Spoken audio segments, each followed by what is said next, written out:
Now, going back to the top story, the Israeli-Palestinian conflict, Captain Alok Bansal joins us.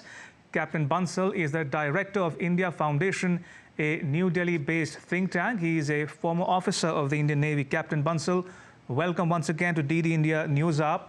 Now, Israel conducts raids in Gaza and the West Bank, but no word yet on a ground offensive.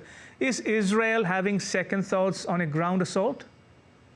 See, firstly, we need to understand that ground offensive in a heavily built-up area is going to be very, very expensive and make lives. Already, Netanyahu is under immense pressure for having lost so many lives in that attack. So I think Israel would want to play safe. From the point of view of Hamas would want Israel to continue with such aerial attacks because these aerial attacks create huge collateral damage. And that has been what Hamas's strategy has been. They want to create furor within the Arab streets where people see those scenes, they see that the innocent civilians are being attacked, and that's been their strategy.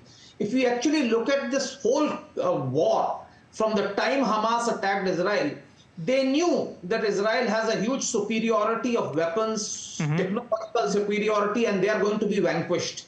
But it was a quasi-suicidal attack where they wanted to be thrashed so as to achieve their strategic objectives. And to a very great extent, they have succeeded. They have prevented Arab states which were gravitating towards Israel from going there. They have created a furor amongst Arab masses, but not only in Arab masses, but across the globe. At the same time, they have created immense pressure on other Palestinian groups like Fatah, or for that example, Palestinian Authority is now under immense pressure because the common masses feel that the people in Gaza or the Hamas has taken some initiative, whereas Palestinian Authority has done nothing. Right. So that has actually created. So all the strategic objectives have been achieved. And to that extent, I feel Hamas is already still holding on to the areas which are close to Israel border. And that's probably the reason why Israelis are reluctant to move in, because if in that heavily built areas, if there are still Hamas pockets, they could inflict casualties on Israeli troops, and they would not want that. And from Hamas's point of view, the longer they take, better it is, because that would enrich. Right. And at this point of time, both Israel and Hamas want a long conflict, because Hamas wants that longer the conflict, more agitated people will be in other parts of the world. From Israel's point of view, Prime Minister Netanyahu, who would face immense criticism at home as this war ends, would also want that he has taken a hard militaristic view, which probably helps him earn some support as the war continues. Captain Bansal, you spoke about the Fatah-Hamas dynamic and the Palestinian Authority in the West Bank.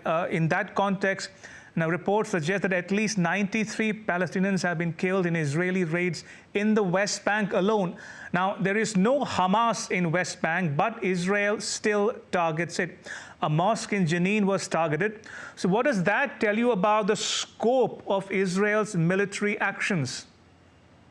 There is no doubt that some of the Israeli actions have been not proportionate. I think carrying out this sort of strikes in West Bank, etc., is expanding the arena of conflict, which is not in Israel's long-term interest. It may be in Prime Minister Netanyahu's short-term interest that more he enhances the arena of conflict, his position remains secure. But certainly it's not in Israel's long-term interest, because for Israel it is essential that there is a moderate Arab leadership which acts as a safety valve and prevents that Arab anger into spilling into violence. But with this sort of an act, what he will do is that he'll make Palestinian Authority look suspect in the eyes of the residents of West Bank. And already, I think Fatah is losing legitimacy. So if there is a free and fair elections probably today in Palestinian areas, you may say Fatah losing to outfits like Hamas. And that could be even more problematic for Israel in the long run. And I think that Israel needs to take cognizance of. Captain Bansal, if I were to ask you to zoom out and look at the neighborhood as a whole, now Israel is keeping up its attacks against the Hezbollah in Lebanon. Israel has also targeted Syria. But neither Syria nor Lebanon have retaliated. Also, Iran does not appear to want to oblige Israel by directly getting involved in the conflict. So is Tehran playing the waiting game here? Yeah, I think Iran's direct involvement in the conflict is, I think, an overhyped report that's been done. There is no doubt that Iran has very close relations with Hezbollah and has been supporting Hamas in the past. But Iran's proxies, both Hezbollah as well as even Houthis from Yemen, have taken some steps to indicate that they have. Because at this stage, all these outfits have to take notional actions to keep their fighters and their support base intact. Because if they are seen as important in the face of Israeli aggression, they would probably lose support. So that is where it is happening.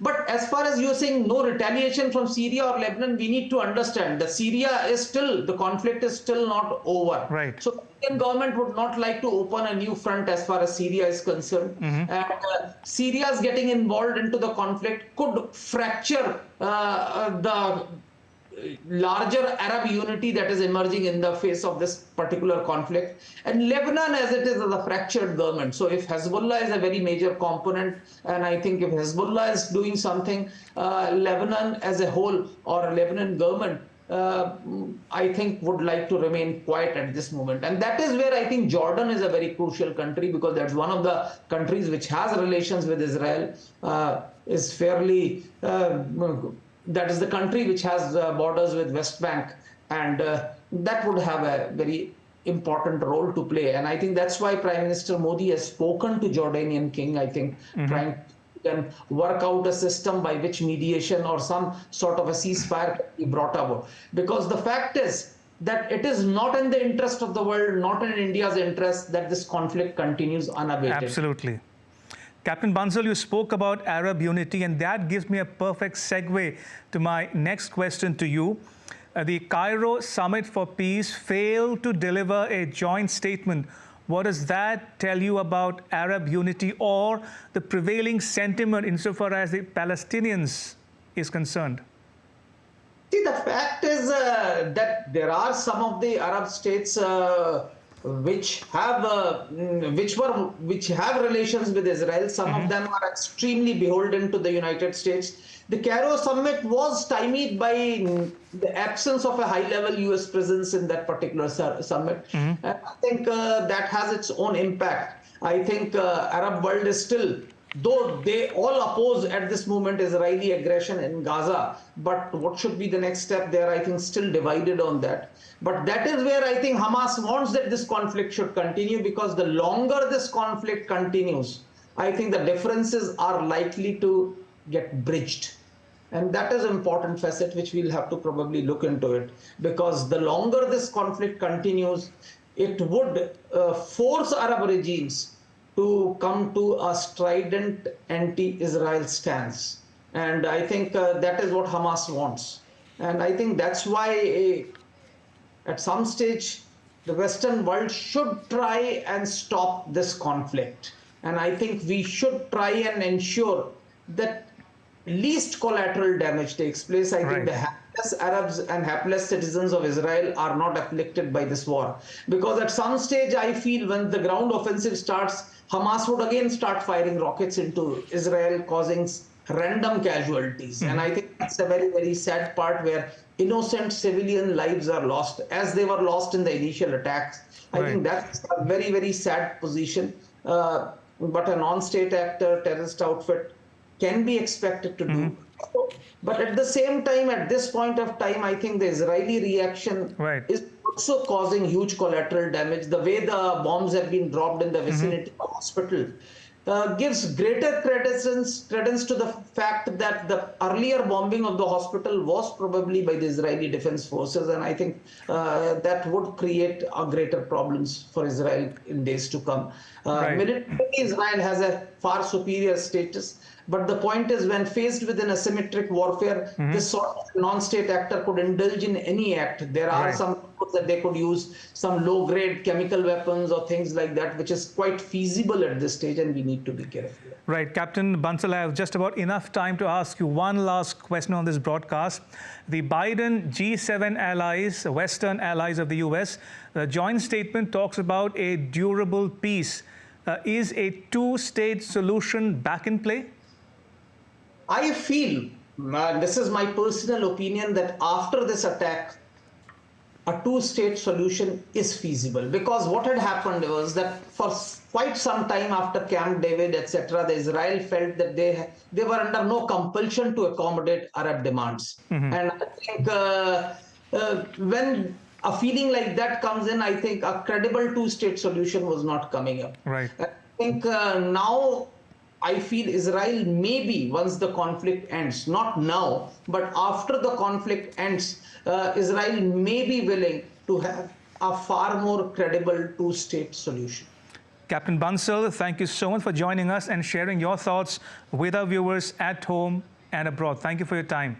Appreciate it.